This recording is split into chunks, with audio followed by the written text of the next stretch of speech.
The message arrived on a quiet Tuesday morning. In the 50 years since humanity had reached the stars, they had never received anything like it.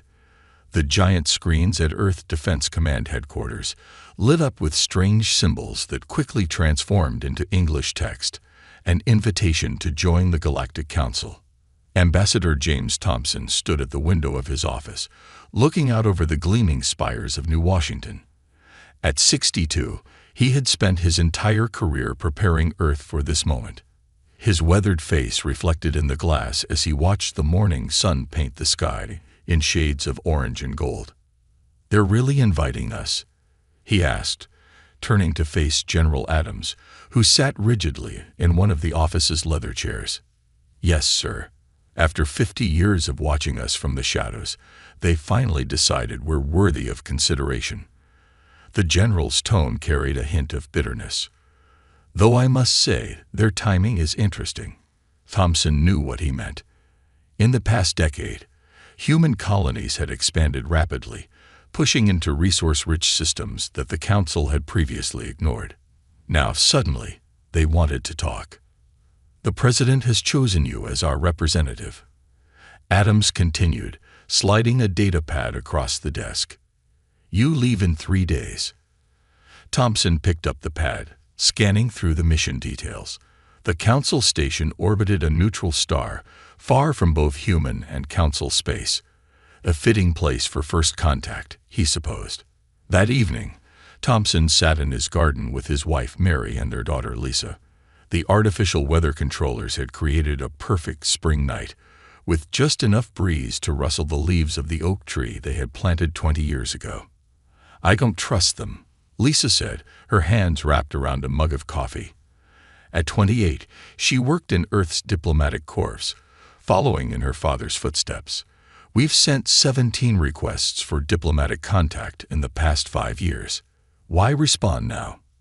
"Because we're finally strong enough to matter," Thompson replied, watching a shooting star, probably a defense satellite, cross the sky, or dangerous enough to worry them. Mary reached over and squeezed his hand. "Just be careful, James. We know nothing about these beings except that they've been watching us for half a century without saying hello. That's not exactly neighborly behavior." Thompson nodded, thinking about the classified reports he'd read. The Council claimed to represent 37 spacefaring species, but humans had only ever encountered their automated probe ships and warning beacons. Something about that had always bothered him. The next 2 days passed in a blur of briefings and preparations. Thompson memorized what little they knew about Council protocol, studied the basics of 6 different alien languages, and reviewed Earth's negotiating positions on everything from trade rights to colonial expansion. On the morning of his departure, Thompson stood in the launch bay of the diplomatic vessel Hope's Journey. The ship was Earth's finest, a perfect blend of elegance and hidden strength. Like humanity itself, it appeared less capable than it truly was. "Final checks complete, Ambassador," Captain Miller reported, her uniform crisp despite the early hour. "We're ready when you are." Thompson took one last look at the farewell party. Mary and Lisa stood with the President and Joint Chiefs, all trying to maintain professional expressions. He smiled, gave a simple wave, and turned to board the ship. As the airlock cycled, Thompson thought about humanity's journey to this point. From their first hesitant steps into space to their current network of thriving colonies, humans had proven themselves resourceful and determined. Whatever the Council's true intentions, he would make sure they understood that humanity had earned its place among the stars. The ship's engines hummed to life, and Thompson felt the subtle shift as artificial gravity engaged. Through the viewport, he watched Earth grow smaller, its blue-white surface gleaming like a jewel against the black of space. "Course plotted for Council Station," the navigator announced. "Transit time, 6 days." Thompson settled into his chair, already planning his approach to the negotiations ahead. He had no way of knowing that in less than 2 weeks, his death would spark the greatest war the galaxy had ever seen. The Council Station hung in space like a giant metal flower, its silver petals stretching out for miles. Thompson stood at the viewing window of Hope's journey, as they approached, trying to calm his racing heart. Something about the station's beauty felt wrong, like a Venus flytrap waiting for its prey. Docking permission granted, Captain Miller announced. They're directing us to Bay 47. As Thompson walked down the arrival tunnel, he noticed the air had a sweet metallic taste. 2 tall aliens waited at the other end, their blue-tinted skin and long necks marking them as members of the elder races. They wore elaborate robes covered in blinking lights. Ambassador Thompson, the taller one said, its translator making the word sound flat. I am Guide First. This is Guide Second. We will show you to your quarters. Thompson nodded politely, but his diplomatic training screamed warnings at him. No welcome ceremony. No other ambassadors. No media. This wasn't protocol. This was something else. The halls they walked through were strangely empty. Thompson saw cleaning robots and automated systems, but almost no other beings. For a station that supposedly housed representatives from 37 species, it felt like a ghost town. Your quarters, Guide First announced, stopping at a plain door. The first council session begins in 6 hours. Do not leave until summoned. Once alone, Thompson activated his secure communicator. Captain Miller, are you receiving? Yes, sir. Signal is clear, but something's interfering with our other systems. Half our sensors have gone dark since docking. Keep the engines ready, Thompson said quietly. I don't like this. A soft knock at his door interrupted his thoughts. Outside stood a small, green-skinned alien with large eyes. Ambassador, it whispered, looking nervous. I am Representative Third of the Rim Worlds. May I enter? Quickly, please. Thompson let the alien in, noting how it checked the hallway before entering. I came to warn you, Third said, its translator barely above a whisper. The elder races, they are angry about your colonies. The new ones, in the spiral arm. They had plans for those systems. Those systems were empty, Thompson replied. We searched thoroughly before settling. Third made a sound like sad laughter. Empty because they were being saved. The elder races, they take systems with good resources, keep them empty until needed. Your people took 12 such systems in 3 years. Thompson felt his stomach tighten. Are you saying this invitation isn't about membership? They will offer you a choice in the council session, Third continued. Abandon the colonies or face sanctions. But the alien looked around fearfully. I have seen their private sessions. They want to make an example. They think humans are too dangerous to be allowed to grow stronger. Thompson walked to the window, looking out at the endless stars. Why are you telling me this? Because my people were once like yours, Third said. We expanded too quickly. They made an example of us too. Now we live on resource-poor worlds, barely surviving. I cannot stop what they plan, but I can warn you. After Third left, Thompson spent the next few hours sending coded messages back to his ship and Earth. He detailed everything he'd learned and everything he suspected. If Third was right, humanity needed to be ready. When the summons finally came, Thompson straightened his uniform and checked his emergency beacon one last time. As he walked toward the council chamber, he noticed more beings in the halls now, all watching him with expressions that ranged from pity to barely hidden satisfaction. The council chamber doors looked like they were made of solid gold, stretching 3 stories high. Guide First and Second waited beside them. Remember, Ambassador, Guide First said as the doors began to open. The council's decisions are always unanimous and final. Thompson took a deep breath and stepped forward. The chamber beyond was vast and circular, with raised seats holding representatives of the most powerful species in known space. All of them looked down at the single small platform where he would stand. As the doors closed behind him with a heavy thud, Thompson realized he could no longer hear the station's air circulation systems. The council chamber's lights dimmed as Thompson stood on the small platform. Above him, hundreds of alien faces looked down from their elevated seats. Their eyes glowed in the darkness like stars, cold and distant. Ambassador James Thompson of Earth. The High Speaker's voice boomed through the chamber.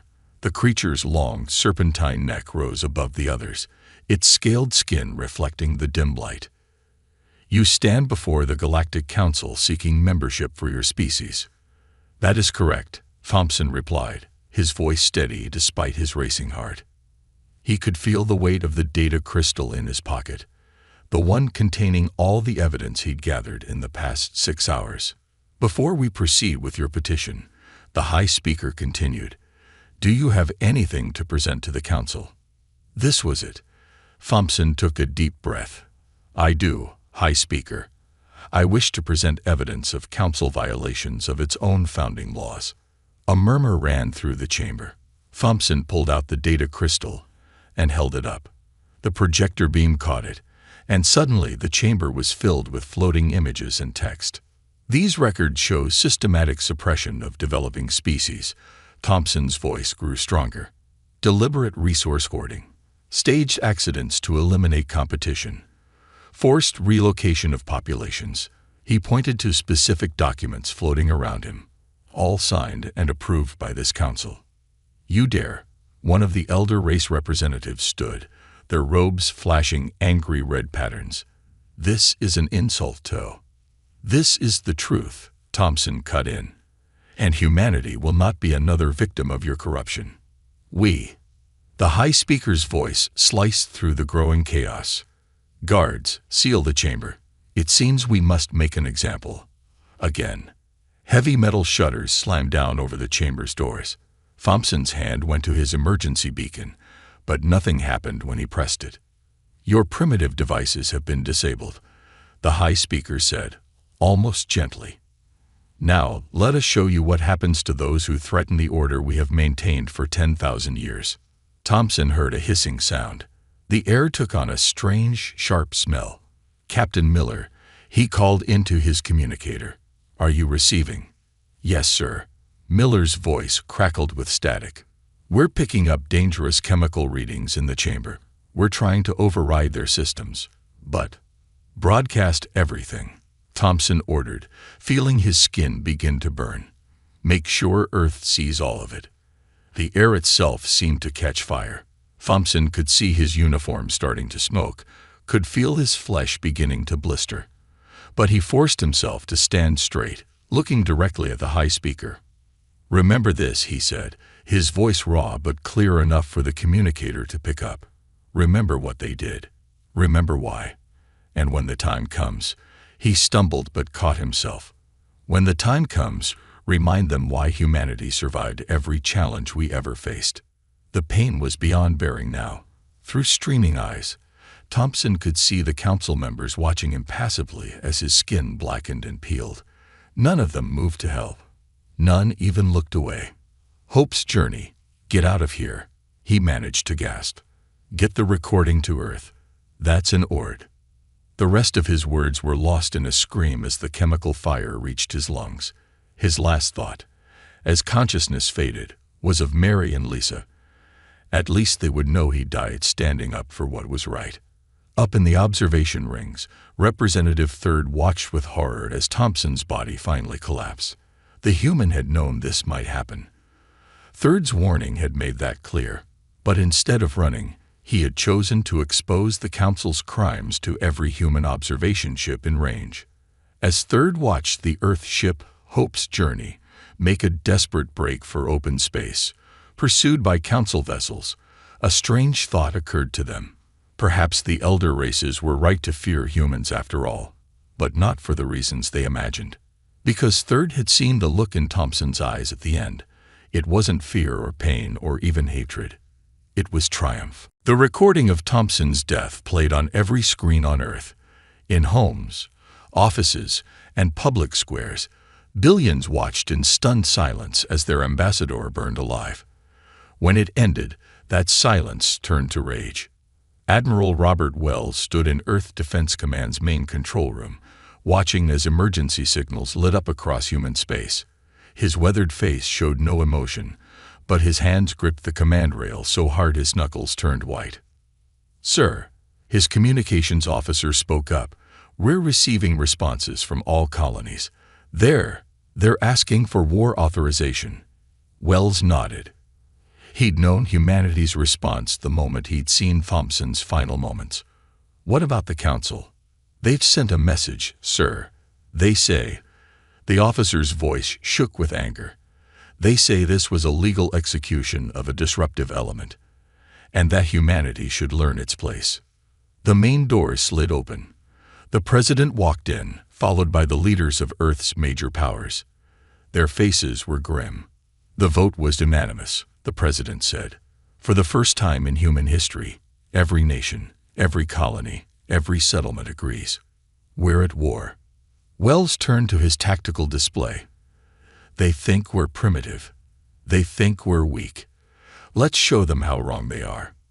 He pressed a button, and a new image appeared. Blueprints labeled Project Phoenix.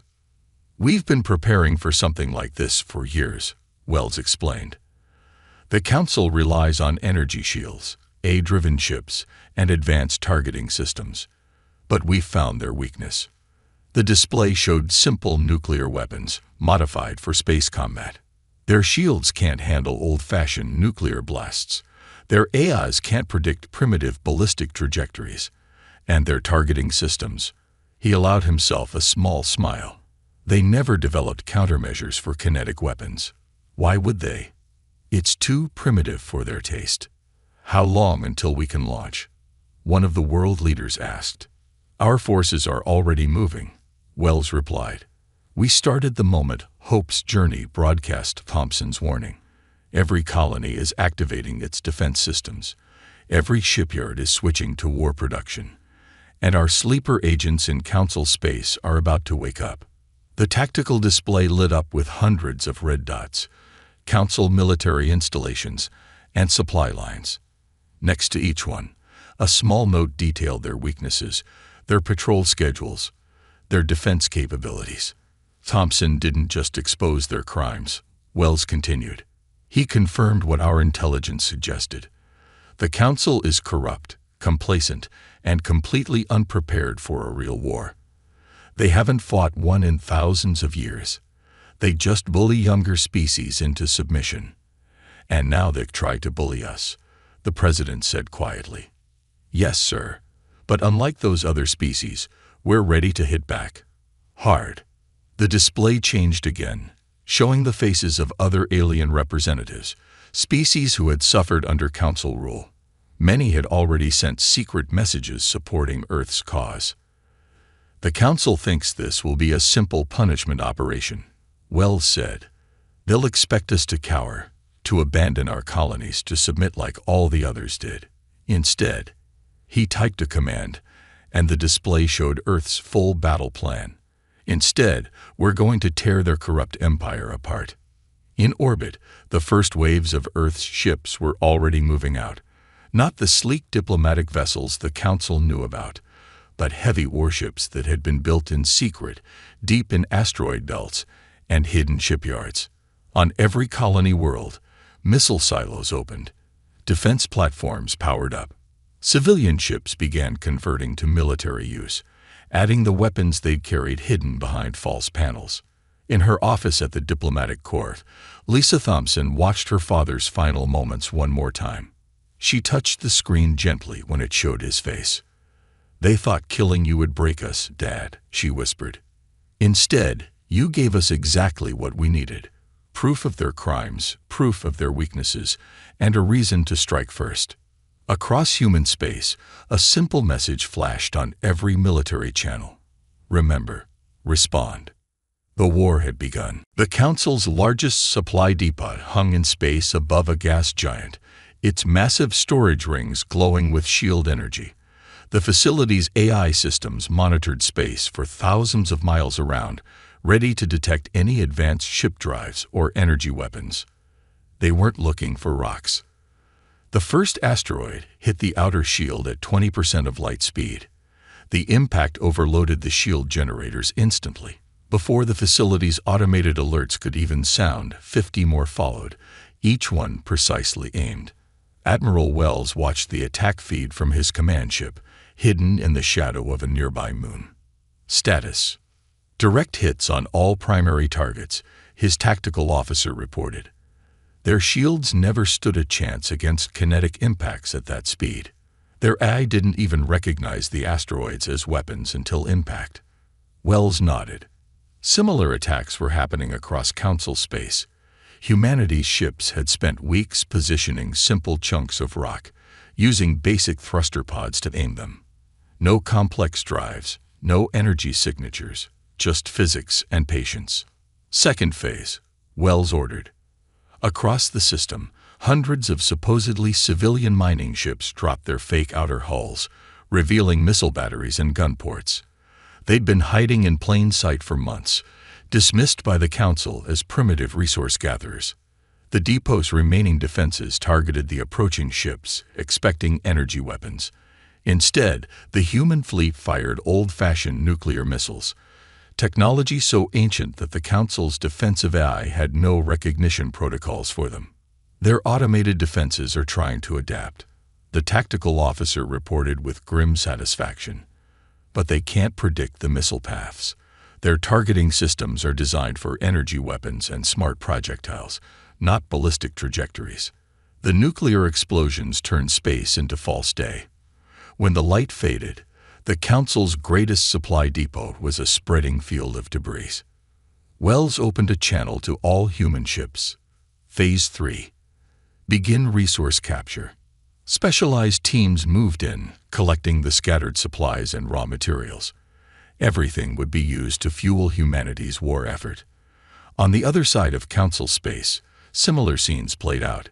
Humanity struck 60 major targets in the first hour alone. Supply lines shattered. Communication relays went dark.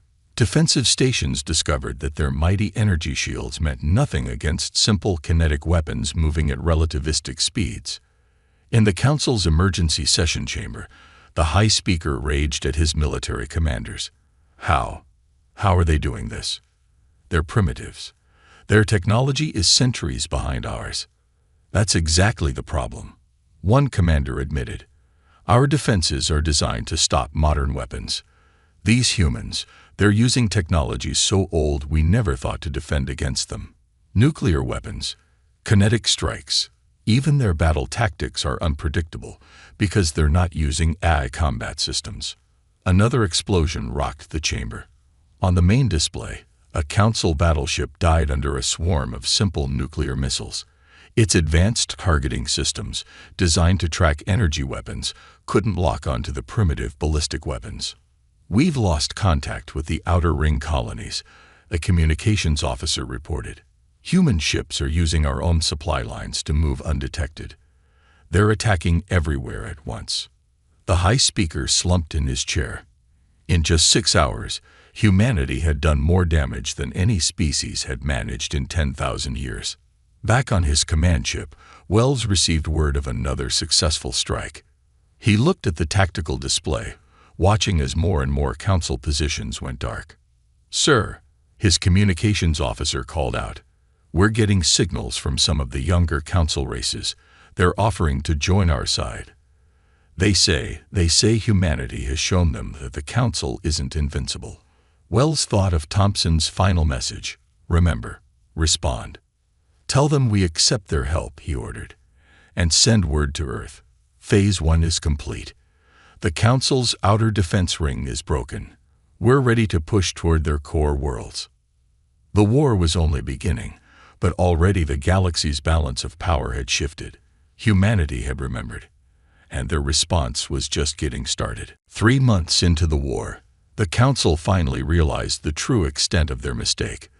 They had thought humanity would fight like other advanced species, with energy weapons, shield systems, and AI-controlled fleets.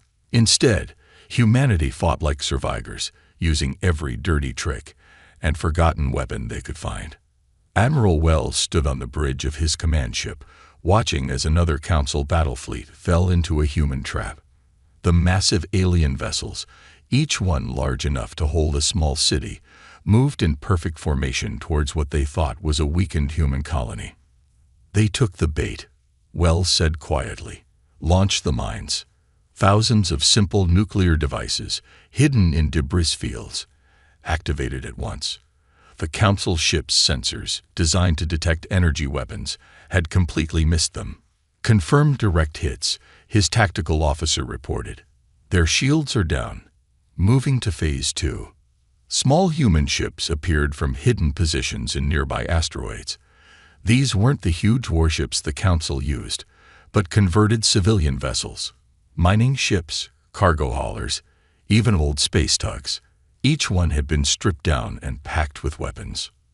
Remember, Wells transmitted to his fleet, hit and run. Don't let them adapt to our patterns. The human ships struck from all directions, firing primitive but devastating weapons. Rail guns launched metal slugs at near-light speed. Nuclear missiles overwhelmed the Council's tracking systems. Some ships even used modified mining lasers, cutting through the alien vessels' now unshielded hulls. In the Council's main command center, the High Speaker watched in horror as another fleet was torn apart. "How are they everywhere at once?" he demanded. "Our sensors show no major fleet movements." "That's the problem," his military advisor said, shoulders slumped in defeat. "They're not moving large fleets. They're using small ships, hiding them in civilian traffic and debris fields. Our scanning systems are too advanced. They're programmed to look for high-energy drives and weapon signatures, not these primitive methods." On a dozen screens, more battles played out. Council forces, used to fighting with precise AI targeting and energy weapons, found themselves overwhelmed by human unpredictability. Ships that should have been easy targets vanished into debris fields. Weapons that should have been obsolete centuries ago tore through their best defenses. "Sir," a communications officer called out, "we're losing contact with more colonies. The younger races, they're revolting, using human tactics." The High Speaker felt his world crumbling. 10,000 years of Council dominance, undone in 3 months by a species they'd dismissed as primitives. Back in human space, Lisa Thompson coordinated with Earth's new allies. Former Council slave races, inspired by humanity's success, provided crucial intelligence about Council weaknesses. Some even began building their own primitive weapons, following Earth's example. "Another Council fleet just surrendered," her aide reported. They're saying they want to defect. Their crews are mostly from younger races. They've seen what happened to the other fleets." Lisa nodded, thinking of her father. He had died exposing the Council's corruption, but he'd also shown the galaxy that the mighty Council could bleed. On his command ship, Wells received the latest victory reports. Human forces had pushed halfway to the Council's core worlds. Their supply lines were in chaos. Their once mighty fleets were scattered or destroyed. And now their own member races were turning against them. "Sir," his communications officer spoke up. "Message from Earth Command. They're calling this Operation Thompson. They say it's time for Phase 3. Wells looked at the tactical display, where the Council's capital system glowed like a distant target. "Send word to all ships," he ordered. "The Council forced us into this war. Now we're going to end it. Set course for their home system." In the darkness of space, thousands of human ships began to move. The Council had started this war by burning one human alive. Humanity's response had burned their empire to ash. And now it was time to finish the job. The Council's capital system was supposed to be impregnable. 3 rings of defense stations, powered by artificial suns. Fleets of the most advanced warships ever built. Sensor arrays that could detect a meteor from light years away. None of it mattered. Human ships appeared inside the defense rings, rising out of their hiding places in cargo vessels that had been quietly arriving for weeks. Council sensors, searching for advanced drive signatures, had ignored the primitive chemical rockets these ships used for short-range movement. "All ships, execute final attack plan," Admiral Wells commanded from his flagship. "Remember why we're here." The battle that followed would be studied for centuries. Human vessels, many of them civilian ships converted for war, struck from every direction at once. They fought like Earth's ancient guerrilla warriors, appearing suddenly, striking hard, vanishing into debris fields before the Council's targeting computers could lock on. In the Council's central station, the High Speaker watched his perfect defense crumble. "How did they get so many ships past our sensors?" he demanded. "They hid them in plain sight," his tactical officer replied, voice shaking. "In cargo containers, in asteroid chunks, even powered down and drifting with space junk. We were looking for an advanced fleet. They sent us scattered pieces and assembled them inside our defenses." A massive explosion lit up space. One of the artificial suns powering the defense rings went dark, its containment systems destroyed by precisely targeted nuclear strikes. "We have to evacuate," someone shouted. "They're inside all our defensive perimeters." But as the Council leaders rushed to their escape vessels, they found their paths blocked. The younger races they had suppressed for so long had turned against them. In corridors and docking bays across the station, security forces faced their own soldiers. Lisa Thompson stood on the bridge of her ship, watching the battle unfold. Her vessel wasn't a warship but a diplomatic one, carrying representatives from Earth and their alien allies. They waited as human forces systematically disabled the Council's defenses. "Your father would be proud," Representative Third said, standing beside her. The small alien who had tried to warn James Thompson now served as a liaison between Earth and the liberated races. "He showed us their weakness," Lisa replied. "Not their technology, their arrogance. They were so convinced of their superiority that they never imagined primitives could threaten them." Hours later, Wells' voice came over the command channel. "Capital Station secured. Council leadership captured. You're clear to dock, Ambassador Thompson." Lisa led the diplomatic team into the Council chamber where her father had died. The room had been repaired, but she could still feel the weight of what had happened here. The Council leaders, now prisoners, watched as she took the Speaker's position. "6 months ago, you murdered my father in this room," she began. "You thought it would frighten humanity into submission. Instead, it united us, united all of us." She gestured to the representatives of various species around her. "Today, we're not here for revenge. We're here for justice. The Galactic Council is disbanded. In its place, we're establishing the Galactic Assembly, where all spacefaring species will have equal voice and equal rights." She looked at the former Council leaders. "You will stand trial for your crimes, not just against humanity, but against every species you've suppressed and exploited. But you'll receive something you never gave my father: a fair hearing." The chamber, once a place of corruption and death, began its transformation. Over the following days, representatives from hundreds of worlds arrived, elder races and young species working together as equals for the first time in galactic history. Admiral Wells attended the Assembly's first official session. Watching Lisa Thompson guide the proceedings, he thought about how far they'd come. The Council had tried to make an example of humanity. They had succeeded, just not in the way they intended. Humanity had shown the galaxy that true strength didn't come from advanced technology or ancient traditions. It came from determination, adaptability, and the willingness to stand up against injustice, no matter the cost. The stars looked different now. Not distant points of light controlled by an ancient elite, but a field of possibilities open to all. A new age had begun, born from one man's sacrifice and humanity's response. They had remembered, they had responded, and now they would lead the way forward.